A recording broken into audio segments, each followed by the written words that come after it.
My name's Gareth van Zyl, and I'm the Group Editor of Golf Business, and it's a pleasure to welcome into the studio with us today the CIO of Saxo Bank, Steen Jakobsen. Steen, thank you very much for being with us today. I just wanted to quickly ask, this is obviously a regular trip for you coming to this part of the world, right? Absolutely. I've been coming to Dubai and the region for the last 15 years. My bank, Saxo Bank, has a nice presence there, and we are very happy to be in the region. Great.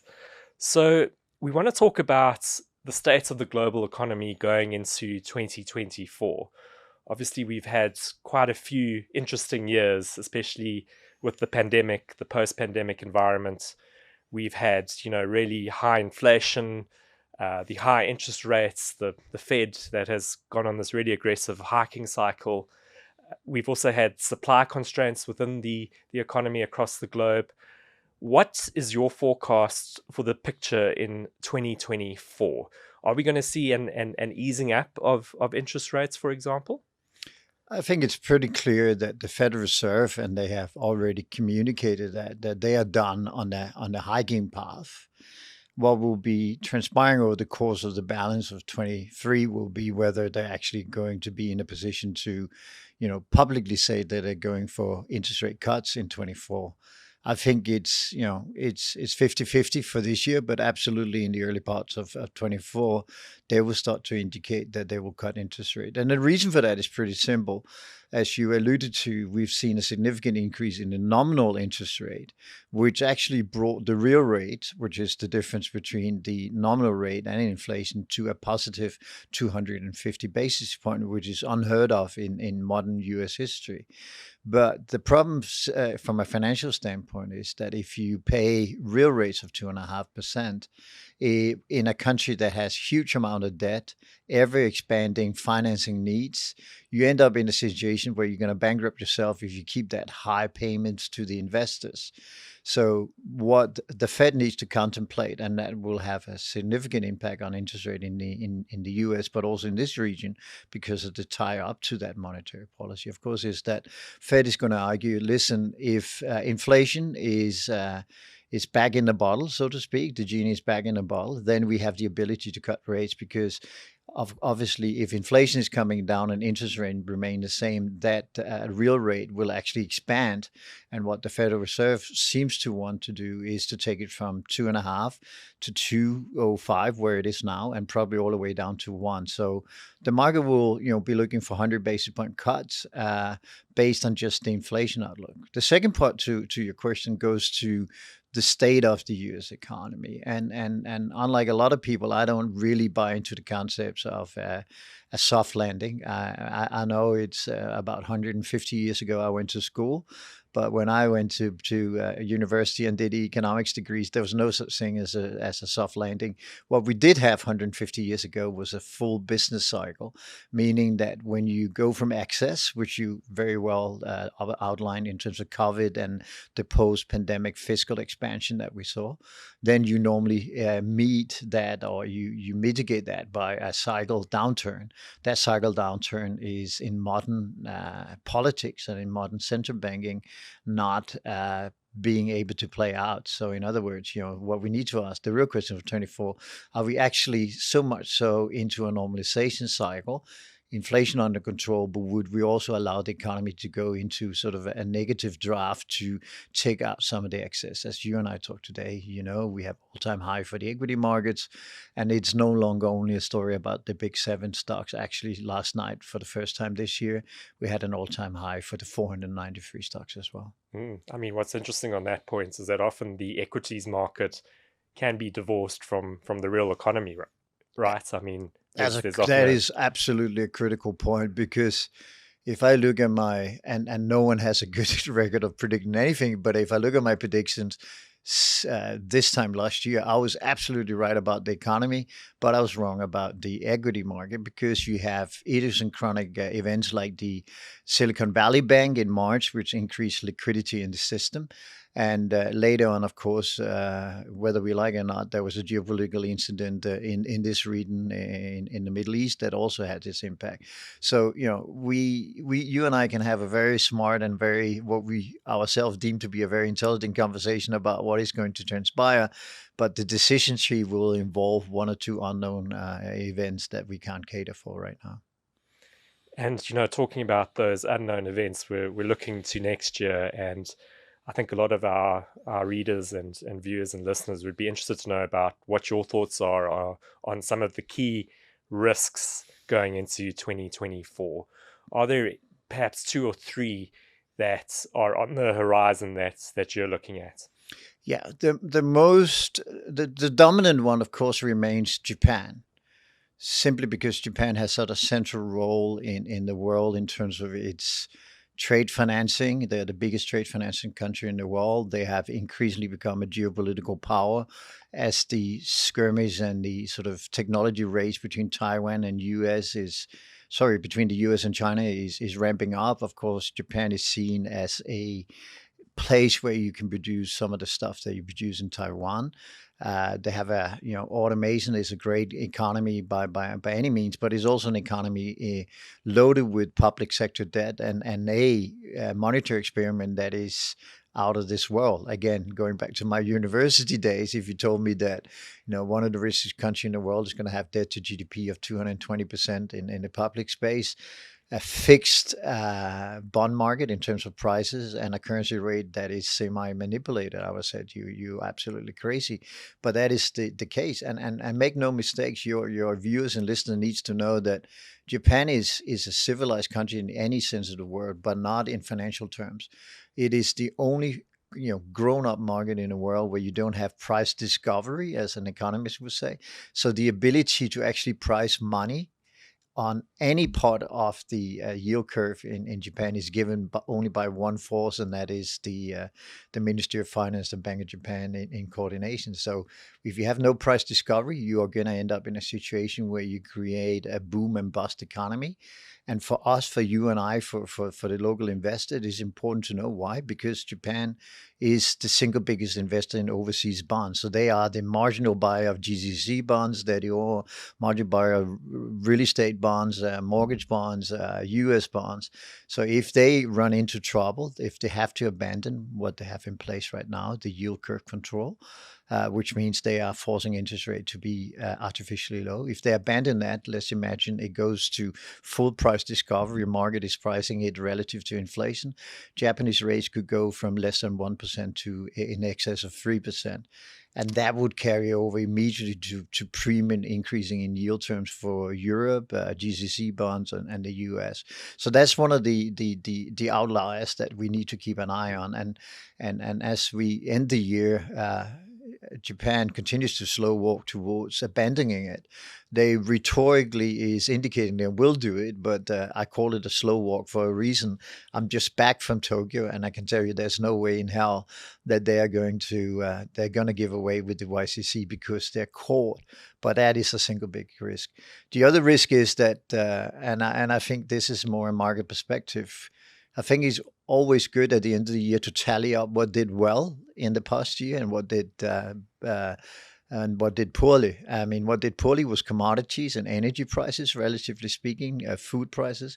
And I think you very often find the best trades in what has gone down the most, partly because of mean reversion, but also because if prices are down, there was probably in that year specific reason why it went down. So for me, the outlier that, marginally positive for this reason, but marginally negative for the rest of the week. Energy prices coming back.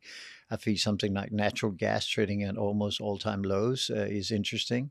We see food prices where we have a world which is growing in terms of numbers, where the pain of what is being discussed at COP28, the marginal increases in temperatures across the world means that some crop is at the maximum capacity and actually probably temperatures exceeding what these crops can deal with. That's why this year we've seen palm oil, olive oil. We've seen orange juice. We have seen coconuts. All of these produces are under severe and high prices because simply there isn't enough supply. So food prices, a second big one. And the third one would be that inflation comes back, because now we're so much ingrained into this buying the concept that inflation is going lower. And it's, to be honest, fundamentally, it's kind of ironic, because if you think about the aspiration of governments and public sectors across the globe, they want to do more green transformation. They want to do more cybersecurity. They want to do more energy infrastructure. They want to build more and better defense structures. They want more policing of borders. They want more social policies. As far as I know, none of these items that I just mentioned are free of charge. And more importantly, they are also inflationary in nature. So maybe the surprise is that we get a good start in terms of inflation, but in the second part of the year, inflation comes roaring back relatively to expectations. And when you say relative to expectations, does it come roaring back in an aggressive way, or will it be more of a mild uptick?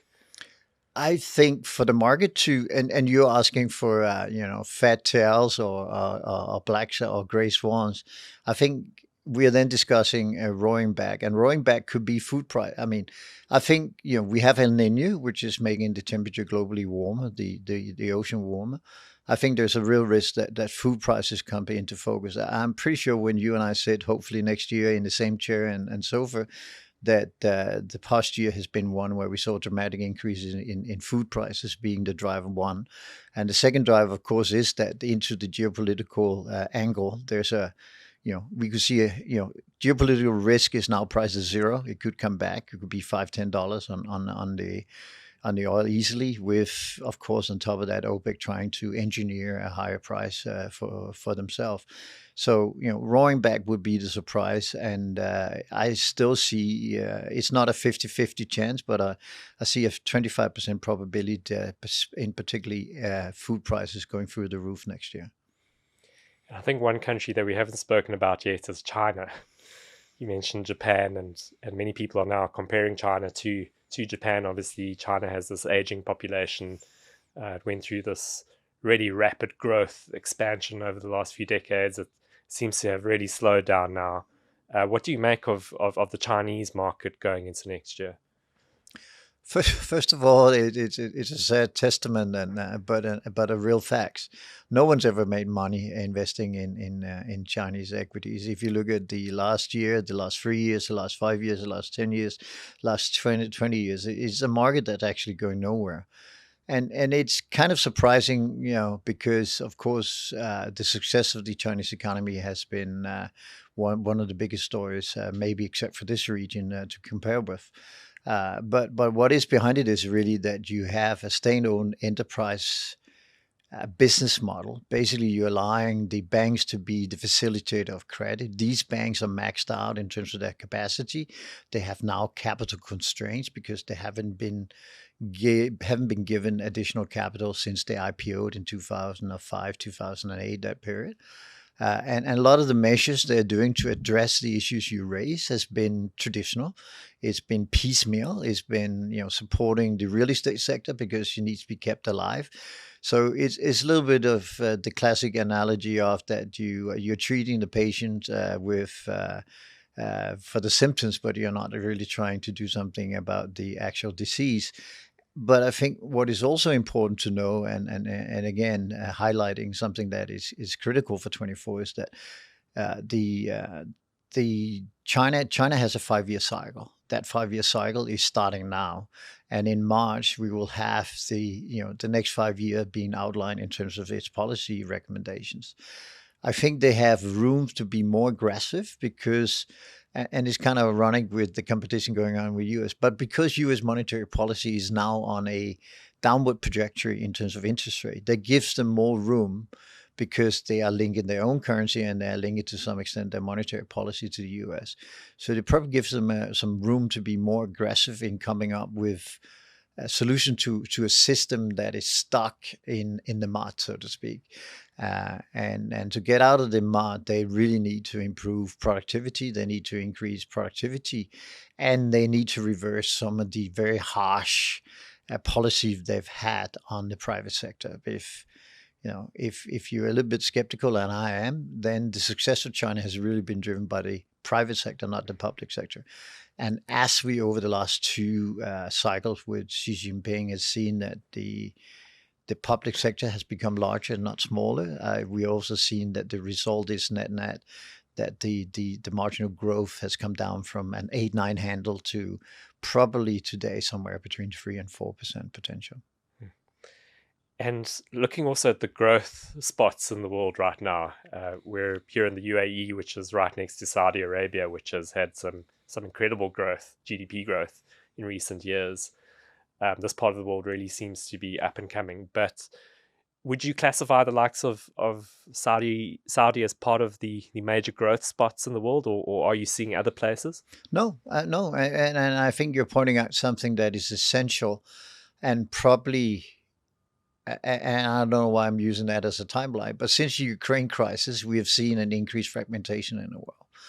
And that has a bad side, but in capital structure terms, in terms of consumption of capital, what is immensely interesting for me as an investor is that the countries you mentioned, Saudi Arabia, Dubai, Abu Dhabi, even the India, the region around here, all of them is consuming more domestic capital. So in the past, this region was a massive capital exporter to the rest of the world. And now all of a sudden they're consuming all this capital domestically, which means that it's not only benefiting the local economies and the local businesses, but it's also benefiting the growth outlook for these economies. So instead of being someone who export exclusively, you are now trying to strike balances across the board, primarily for a domestic audience, but also, as in the case with Saudi and India as well, as probably the two most dominant players in this region.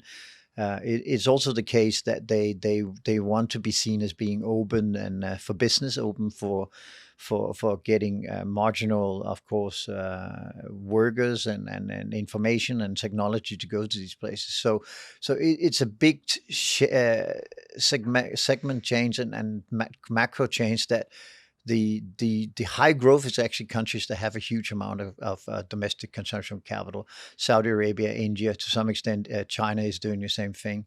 But as you go across Indonesia, Brazil, Argentina, with the recent changes of the political landscape, these countries are resource economies and big consumer economies. All of them have changed to a model where we're going to go for the domestic audience, both in terms of support, but also in terms of the capital we have. We're not going to just blindly export the money overseas. So this is the growth engine, which also ends up in a call that is probably with lower U.S. interest rate as the sort of the consensus and the main driver early parts of the year. Probably emerging market will do pretty well, and the newly emerged from emerging market like the KCC countries will probably do extremely well in this environment. I find it interesting that you mentioned Argentina as part of that mix, because they've had a really big political change there with their new president who's come in. Some have said that he's almost Donald Trump-like in stature. Does he not seem to be more of a populist than anything else, or do you think that he'll actually be able to make some real changes on the ground? Also, this region, everyone who's elected is populist. I think the same can be said for the election in Brazil. We'd recently have in Europe an election in the Netherlands where the far right Wilders got the biggest amount of votes. So I think what the world is also one of the risks we didn't mention is that 24 is a big election year. We mentioned the election just passed, but for next year we have European Commission elections. We have probably a UK election. We have certainly a US election. We may have a South African election. We may have the election being called in a number of countries next year, and all of them are driven by one thing only, and that is the anti-establishment. It's kind of interesting that I think my forecast for every election going forward will be that the candidate that wins and get the most votes will be the one that is the least establishment, and the person, they don't proactively select the person, but it's the person that people hate the least. We had some success in calling Brexit and Trump as president. ahead of time. And what not because we were smart, but simply because we realized that in the case of Clinton versus Trump, it was Mrs. Clinton, with all due respect, was the most unelectable official ever in history. There was no way in hell they were going to vote her in. Similarly, in the Brexit vote, you saw that the Yes campaign talked down so much to the constituents that they ended up actually getting unfriended with them and talking down to them. Are you going to lose £2,133 in 1 year? I mean, this is the same institution that can't forecast interest rate for another 2 days, right? Now all of a sudden they can tell you how much they lose. So you lose the ability to navigate the center. The center has disappeared. There's only left and right. And of course, in a situation where you have huge amount of inequality globally, where the disposable income has been under attack for all the inflation that we've seen, I think it's pretty interesting in the social economics evolutionary cycle. I think we in this, I used to call it pretending you have a plan and extending by buying time. This is the final leg. There's no doubt that 24 will be driven by the US election, UK election, the EU Commission in Europe. And as such, it's probably more of the same, but more of the same to the extent that it's, let's use a baseball analogy. We're in the ninth inning. I mean, we may, whether we're at the bottom or at the top of the ninth inning, but we definitely where you're going to send in the reliever to close down the game. But we'll have one more round of nonsense in economic terms, as I would call it.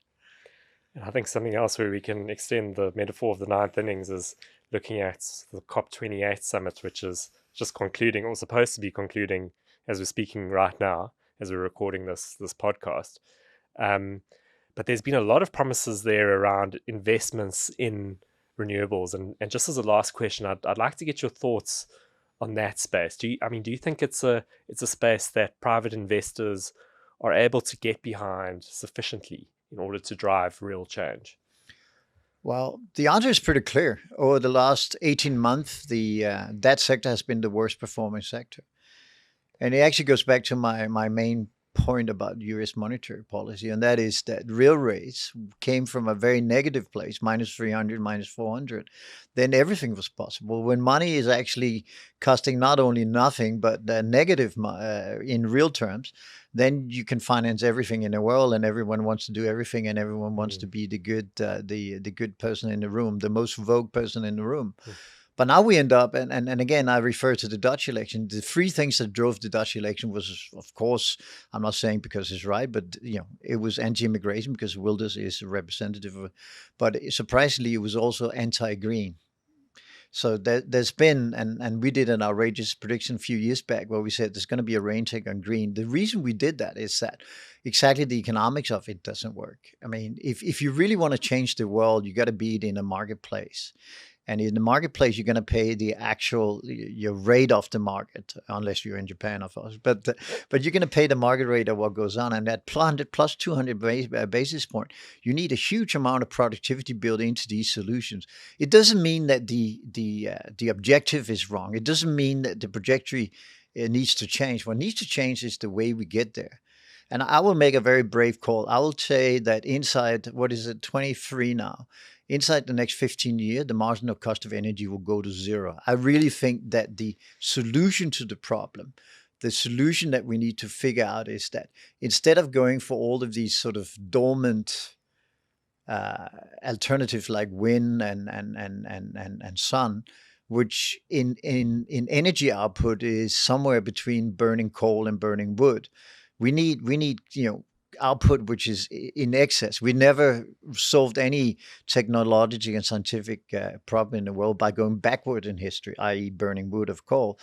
But I think something like fusion energy will have a huge future. The AI capability, the computer power that we can harvest today means that sometimes between 2030 and 2035, we will start to put fusion energy into the energy network. So probably the solution is where no one sees it, which is alternative to the alternatives.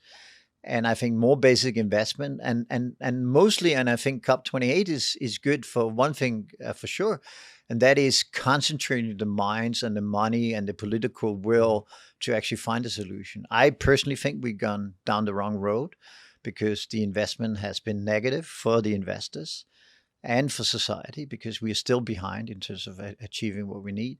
But on the other hand, I think there'll be a huge catch-up effect over the course of the next 10 to 15 years. And imagine what we can do with marginal cost of energy as zero. We can start to desalinate water across the globe. We can make sure that the areas which is severely hit by drought, by flooding, and all these areas can be having pumps or having water coming. We can do a huge amount of efficiency improvement in terms of education and everything. I mean, basically, if we get the marginal cost of energy close to zero, we will end up in a world where we have this biggest productivity gain in history of mankind. So I'm actually very positive on the solution to the green transformation, but not based on what COP28 is suggesting, which to me is too traditional. We need to find that path that gives us reduction in the CO2, greener, more efficient, cheaper, and first and foremost, productive energy. It's all about the different ways of thinking. Steen Jakobsen, thank you so much for chatting with us today. It's been an absolute pleasure. Great question, great audience. Thank you. I really appreciate it.